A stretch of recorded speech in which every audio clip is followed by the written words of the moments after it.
오늘은 설날입니다. 새해 복 많이 받으시기를 주님의 이름으로 축복합니다. 우리 같이 한번 옆 사람과 새해 복 많이 받으십시오. 방송을 보는 성도들에게도 인사하시길 바랍니다. 가족과 함께.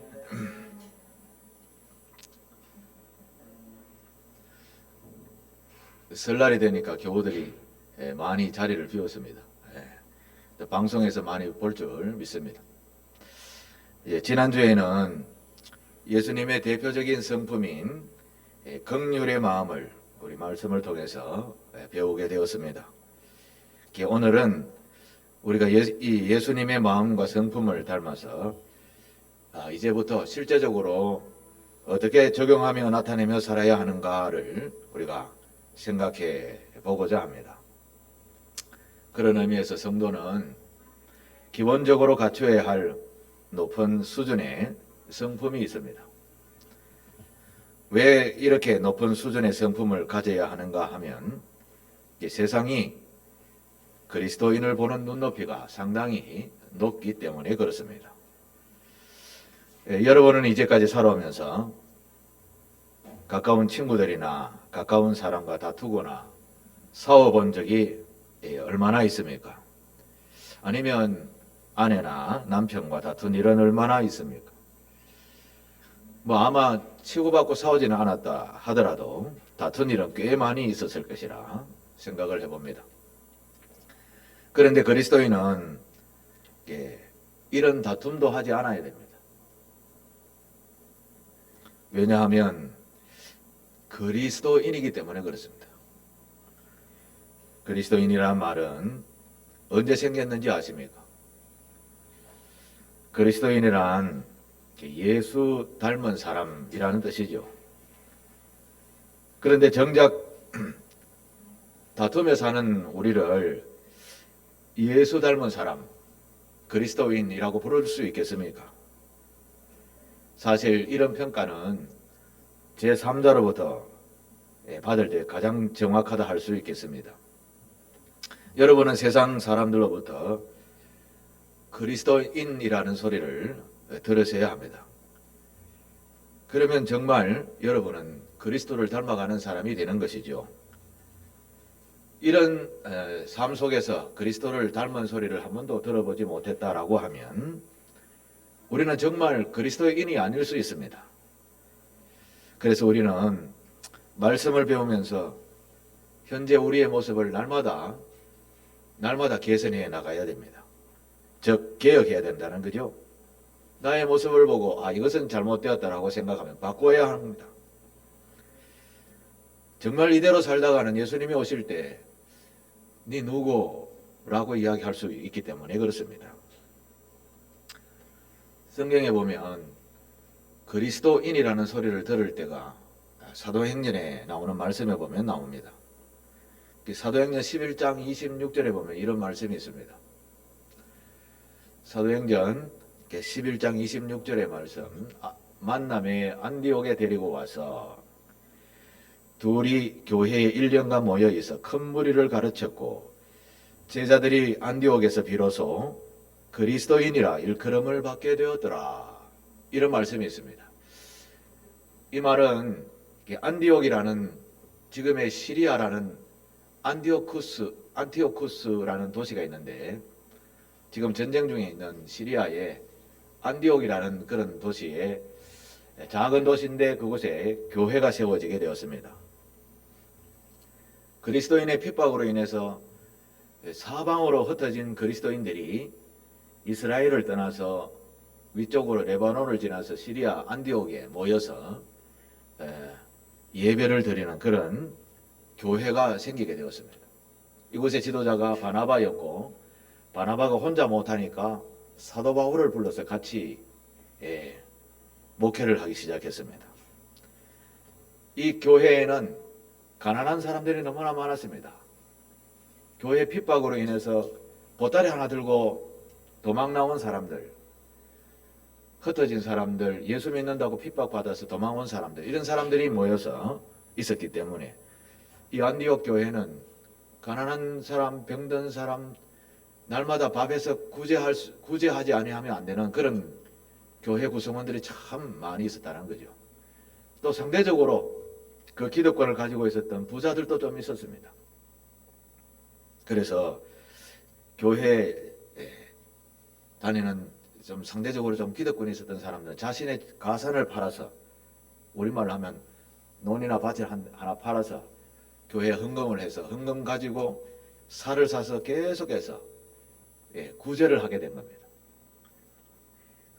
병든 사람, 먹지 못하는 사람, 굶는 사람, 그런 사람들의 필요를 교회가 채워주게 되었죠. 그리고 사도 바울과 바나바는 예수 그리스도에 대한 신앙의 관점에서 계속해서 끊임없이 가르치고 지키게 했습니다.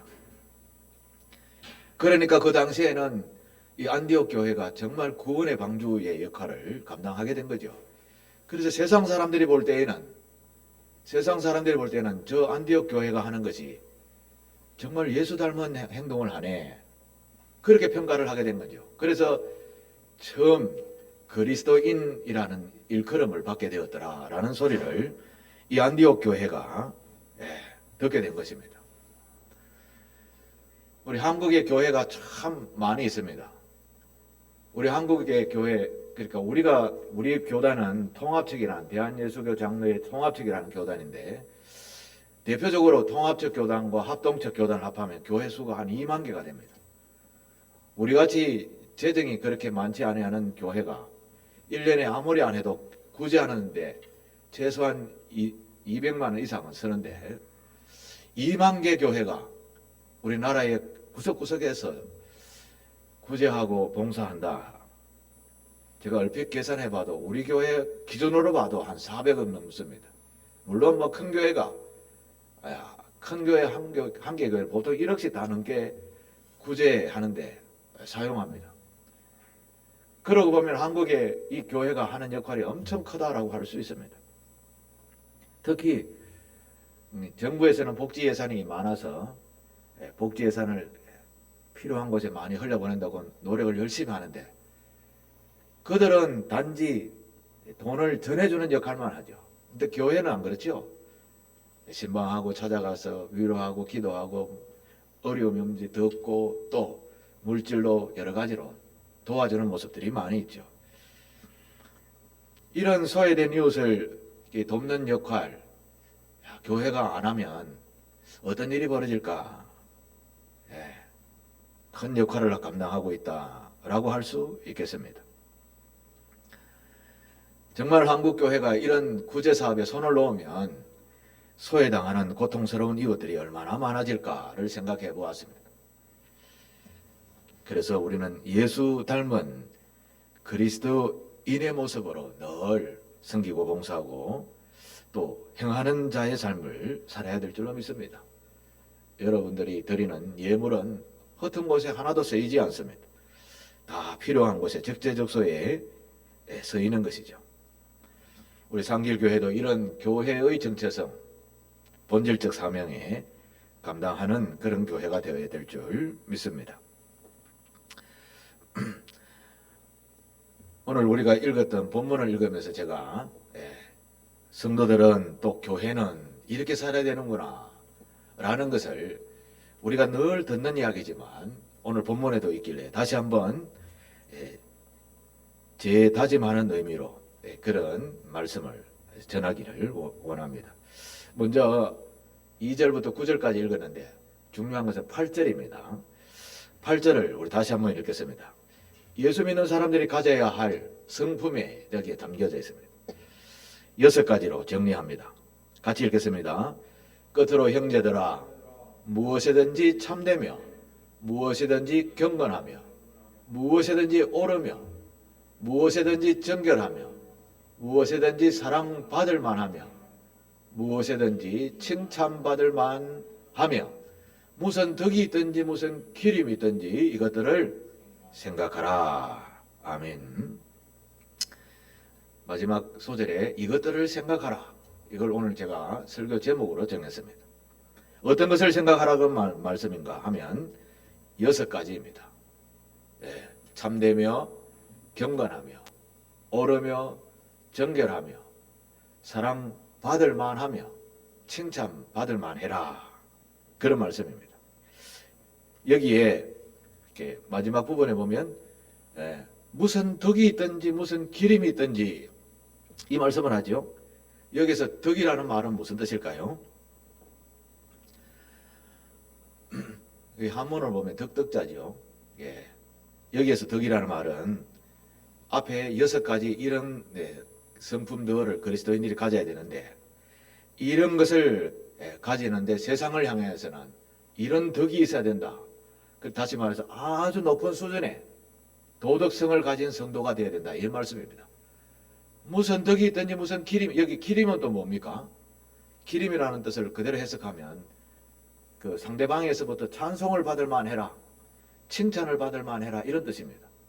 그러니까 그리스도인들은 이런 성품을 가져야 되는데, 덕이 있어라, 높은 수준의 도덕성을 가지고 있어라, 그리고 상대방으로부터 찬송받을 만해라, 그런 뜻이 8절에 나오는 말씀의 뜻입니다.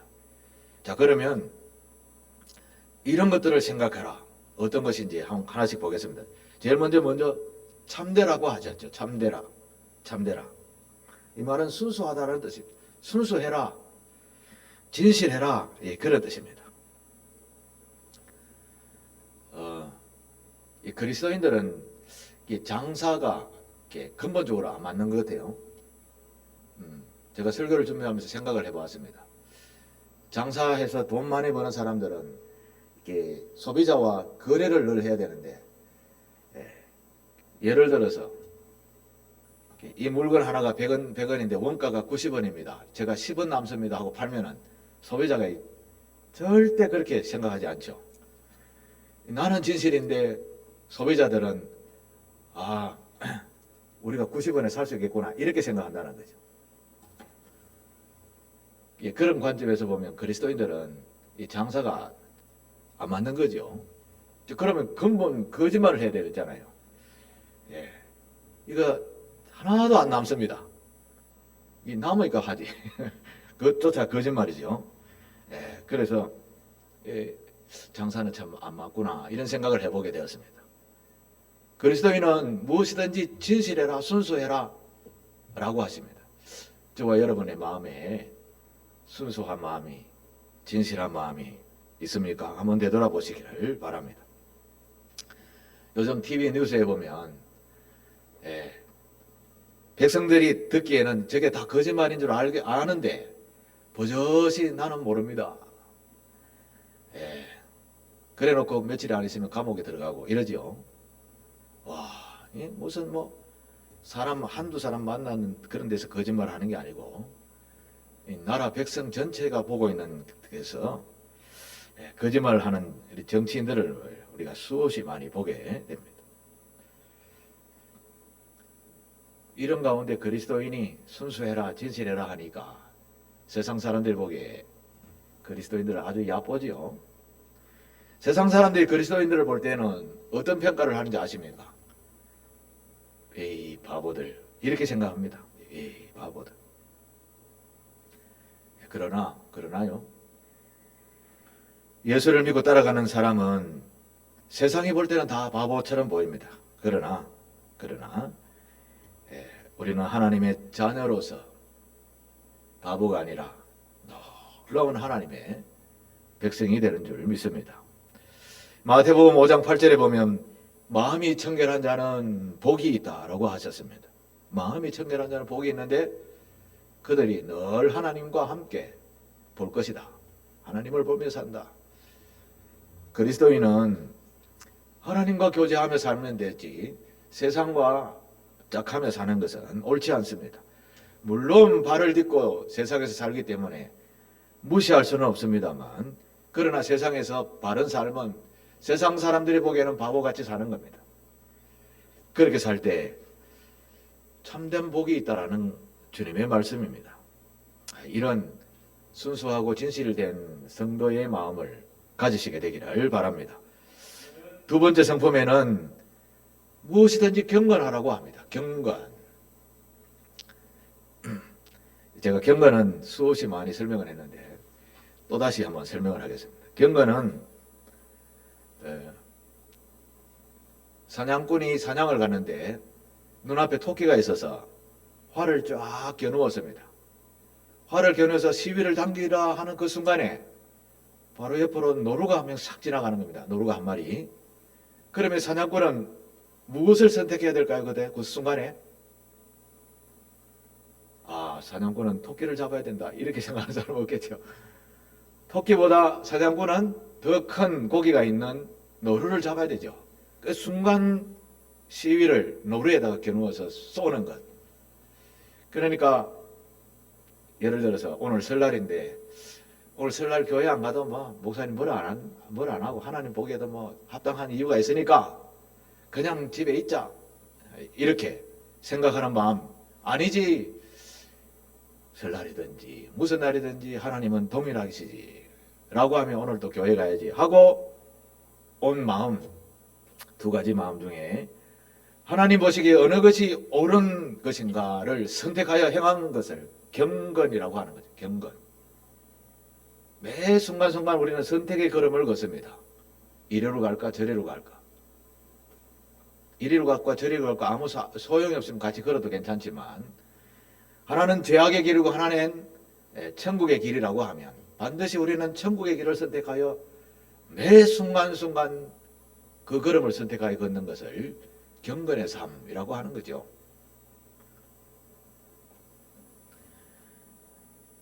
오늘 지금 예배하는 저와 여러분들은 그 경건의 은혜 속에 들어와 계신 줄 믿습니다. 이것이 하나님께서 기뻐하시는 삶인 겁니다. 경건을 우리 쉬운 말로 하면 구별되다. 성경에는 거룩한 삶 이렇게 이야기합니다. 동일한 뜻이라는 생각을 가지시고 늘 구별된 삶을 사시게 되기를 바랍니다. 세 번째는 무엇이든지 옳은 삶을 살라고 하셨습니다. 무엇이든지 옳은 삶. 경건의 삶과 비슷하죠. 이게 옳은지 저게 그런지 우리는 다 판단할 수 있습니다.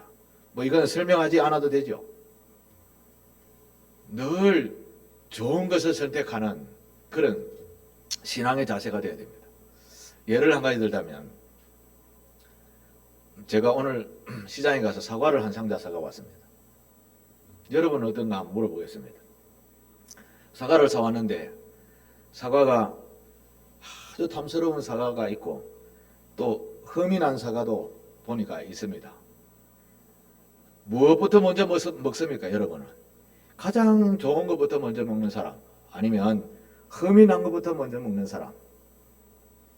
뭐 각자마다 다릅니다. 정답은 있는 것이 아니라 저마다 다르지만 그러나 가장 좋은 것을 먹는 사람은 끝까지 좋은 것을 먹는다는 겁니다. 이해하시겠습니까? 험한 것을 먹는 사람은 끝까지 험한 것을 먼저 먹는 것입니다. 성도는 언제나 옳은 것을 먼저 선택해야 됩니다. 언제나 옳은 것을 우선해야 됩니다. 그런 성도들이 되시기를 바랍니다.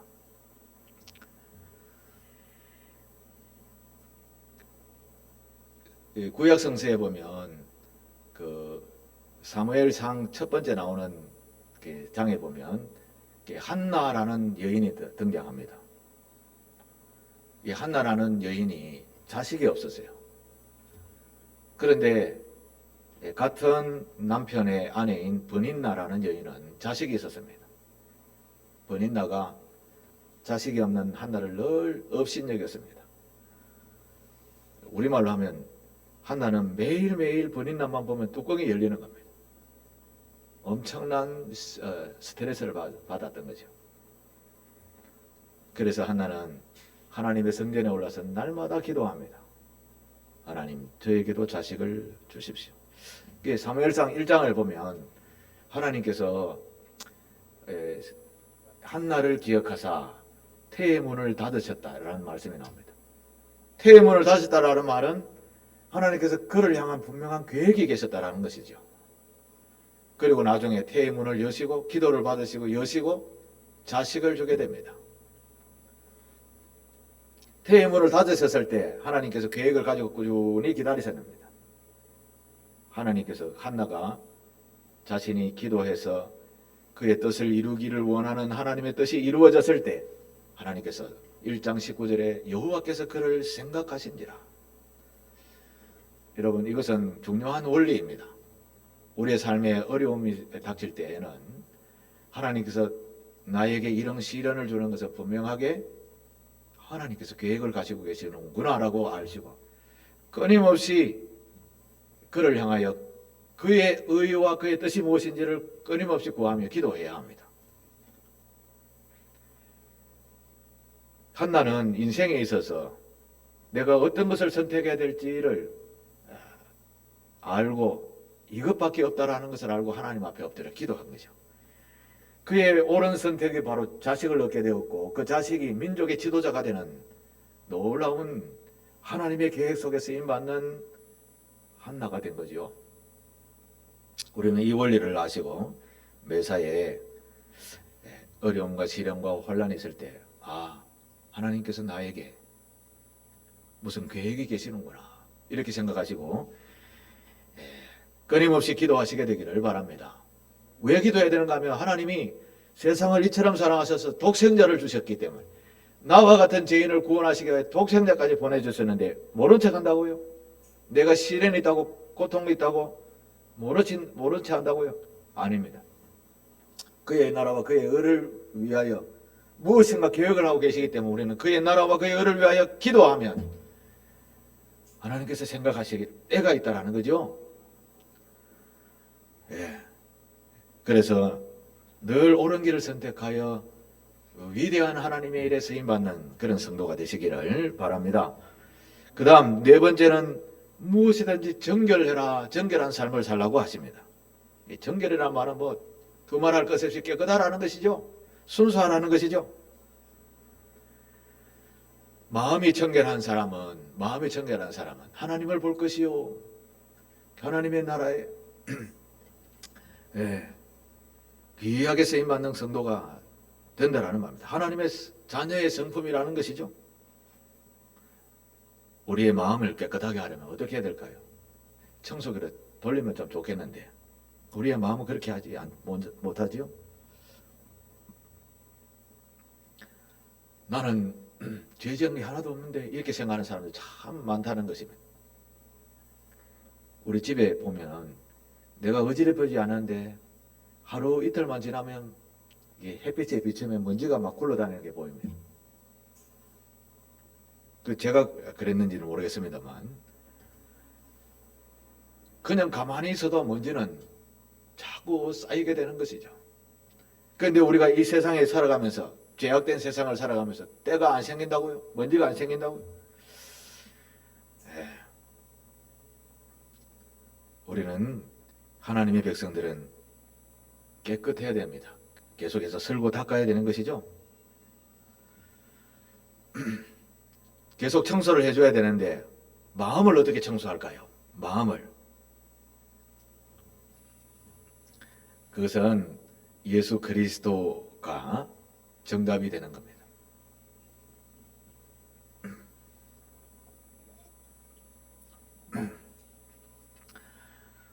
예수 믿는 사람은 그리스도의 말씀을 또 그리스도의 교훈을 받고 계속해서 나의 마음속에 불편하게 하는 것, 나를 더럽게 하는 것, 추하게 하는 이런 생각과 행동은 하나님의 말씀대로 나의 육신의 삶 속에서는 던져버려야 되는구나, 벗어나야 되는구나. 나의 생각 자체를 더러운 것에서 벗어나야 되는구나 라는 생각을 먼저 가져야 됩니다. 그리고 더러운 것이 있으면 그 자리를 벗어나는 거죠. 주여 술집에 앉아가지고 주여 술의 유혹을 받지 않게 하옵소서 이러면 안 되는 거죠. 마음을 근심케 하는 죄악이 있는 곳이라면 벗어나야 되고 마음의 정결함을 찾으려면 교회에 와서 하나님 앞에 엎드리고 나의 죄를 씻어주실 예수 그리스도의 이름으로 구하며 회개할 때 정결해지게 되는 겁니다.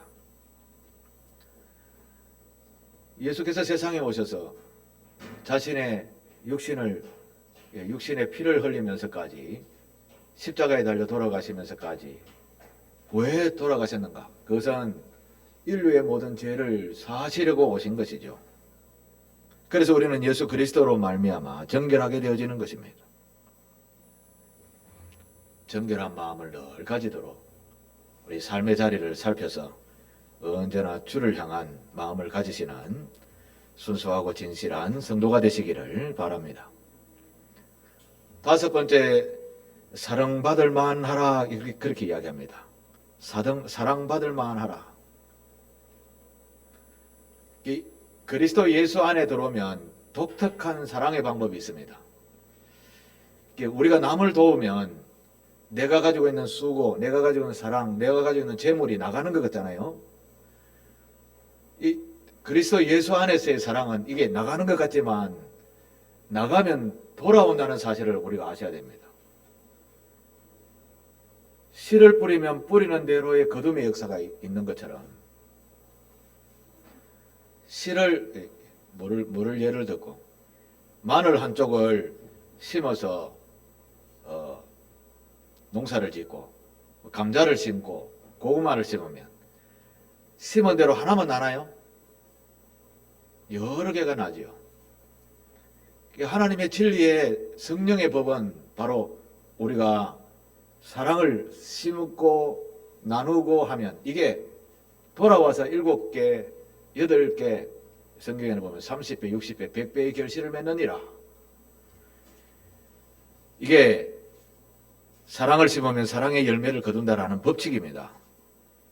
복음의 씨를 심으면 또 복음이 놀라운 구원의 은총을 받는 복으로 돌아오게 되죠. 우리는 다 사랑을 받기를 원합니다. 그런데 사랑을 받으려면 우리가 사랑의 씨를 먼저 뿌려봐야 되는 겁니다. 뿌려야 되는 겁니다.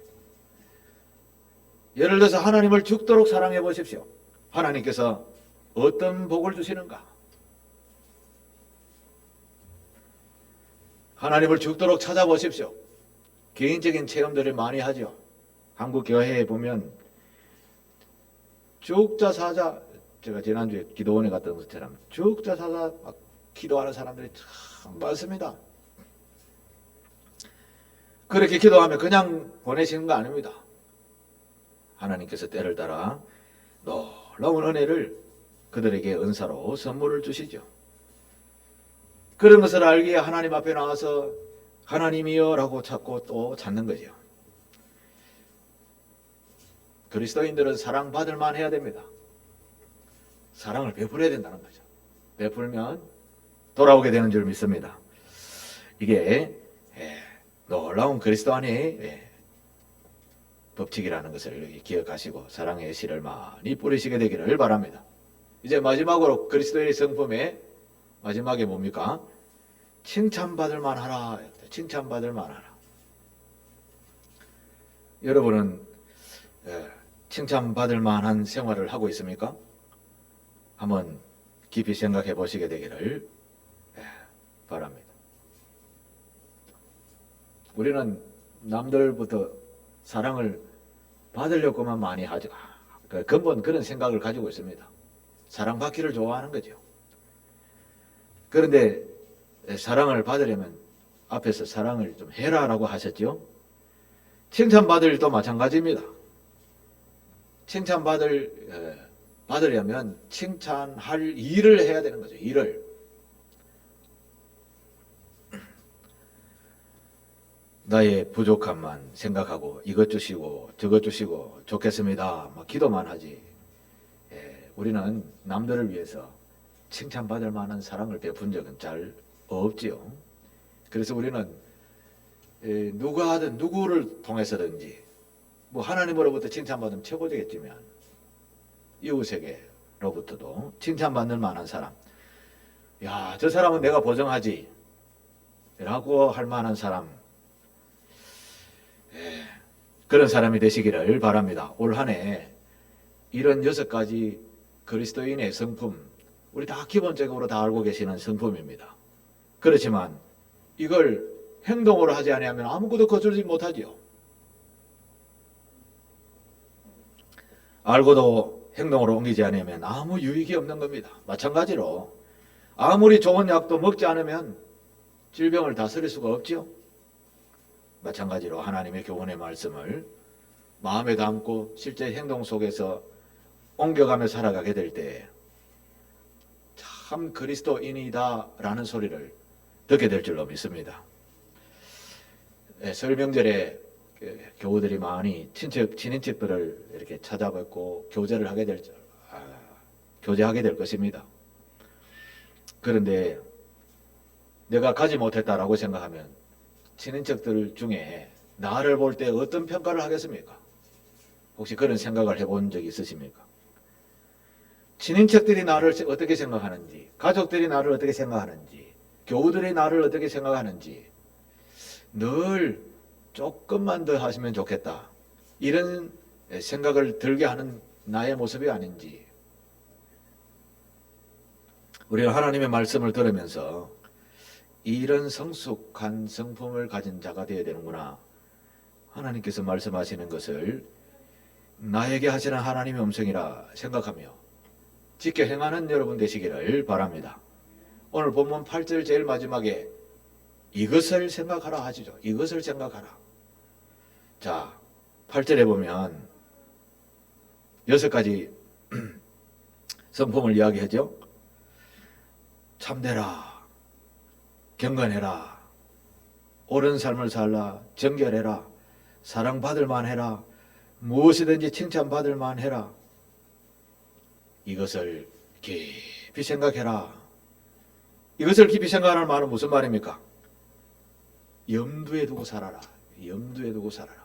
매사 매순간에 염두에 두고 살라라는 말씀입니다. 주님의 성도는 바로 이런 삶, 이런 성품을 가진 삶, 이런 하나님의 말씀을 염두에 두고 사는 그런 거룩하고 복된 삶을 사는 우리 상길교회 교우들 다 되시기를 주님의 이름으로 축복하며 부탁합니다. 기도하겠습니다. 사랑과 은혜가 풍성하신 아버지 하나님, 우리의 성품 중에 고쳐야 할 점들이 너무 많은 것을 깨닫게 됩니다. 그리스도인의 성품을 가지도록 고칠 것은 고치고 행할 것은 행하며 그리스도로부터 아름다운 덕을, 높은 수준의 도덕성을 가지고 누구에게든지 칭찬받을 만한 그런 믿음의 사람, 믿음의 성도들이 다 되게 하여 주시옵소서. 예수님의 이름으로 기도하옵나이다. 아멘.